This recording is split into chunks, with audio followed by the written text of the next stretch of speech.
স্বাগতম। দেখতে পাচ্ছেন এটা আমাদের কফির ক্ষেত। এবার আমরা 3 বিঘার মতো কফির প্রজেক্ট নিছি। আমাদের কফির প্রজেক্টে এই গাছগুলো অনেক সুন্দর সতেজ এবং দেখতে পাচ্ছেন এই গাছগুলোর বয়স কিন্তু মাত্র 21 দিন।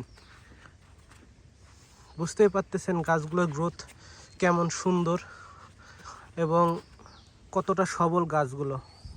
আসলে প্রকৃতপক্ষে যদি আপনি কৃষি উদ্যোক্তা হন, আপনাকে বুঝতে হবে গাছের কী প্রয়োজন, গাছের কী দেওয়া দরকার। আপনার গাছকে এরকম সুস্থ সবল রাখার জন্য প্রয়োজনীয় সার, কীটনাশক এবং ব্যবস্থাপনা ঠিকমতো করতে হবে। আপনাকে বুঝতে হবে যে আপনার গাছের এখন কি প্রয়োজন, কি দিতে হবে। আপনার সার কীটনাশক আপনি দিলেও ঠিকমতো যদি ব্যবস্থাপনা ঠিক না থাকে তাইলে কিন্তু আপনার ঠিকমতো কাজ করবে না। এগুলো দেখেন, এগুলো কিন্তু 21 দিন, মাত্র 21 দিন এই চারাগুলোর বয়স। দেখে মনে হচ্ছে এগুলো 21 দিনের